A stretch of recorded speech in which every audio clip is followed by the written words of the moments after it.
Real view appearances in Solidworks 2011 have been enhanced to give you full control over how they look, so you're no longer limited to the default materials. As well as being able to control the colour, you can also control the diffuse lighting and specular highlight, as well as the amount of reflections, and even make the reflections blurred to get that satin finish look. If you're using Photo View, you can also turn the object into a light. Some new surface finish types make the possible combinations of material properties almost limitless, making your models look fantastic. Decals, once only available to PhotoWorks users, are now available to everyone, so you can get great looking models with labels using just Real View in Solidworks Standard.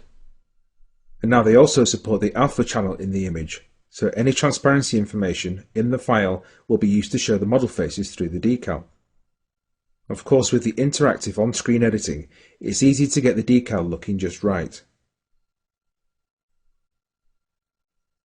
Just like the appearances, you get full control of how the decal will look, from full solid colour to reflective metallic labels. Once you've got it looking just right, we can go ahead and render it. Users of SOLIDWORKS Professional and Premium have always enjoyed being able to create photorealistic renderings for presentation and marketing purposes. However, many did not realise the full potential of PhotoWorks and found it difficult to create good quality images in a reasonable amount of time. So SOLIDWORKS introduced Photo View 360 to address these issues. It's extremely easy to use and extremely fast. In SOLIDWORKS 2011, Photo View 360 no longer runs as a separate application. It's completely integrated into SOLIDWORKS. You can preview exactly how the final rendering will look and make changes to your SOLIDWORKS model on the fly.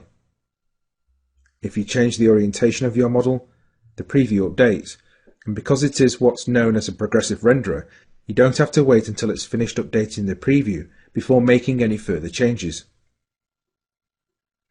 For example, if you wanted to experiment with different material types, you simply drag and drop them onto your model as you would do normally, and the preview will update to reflect the change.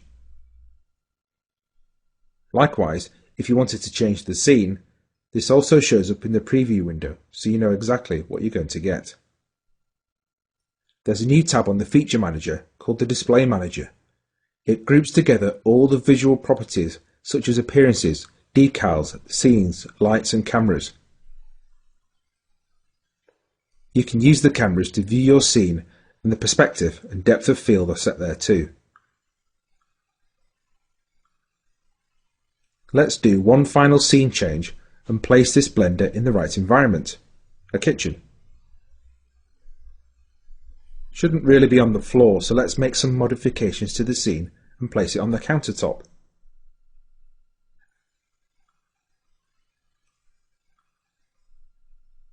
A great addition here is to be able to individually control the brightness of the background, the model itself, and also how much the model reflects its surroundings, so no need to add extra lights or adjust the brightness later in image editing software.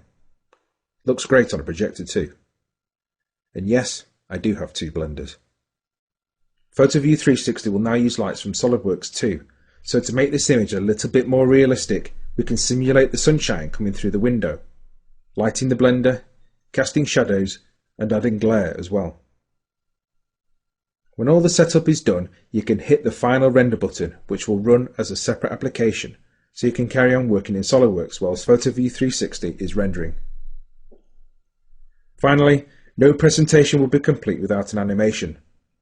Not only is Photo View 360 fully integrated into SOLIDWORKS, but we've also added a bunch of extra stuff too to make renderings fast, easy and enjoyable.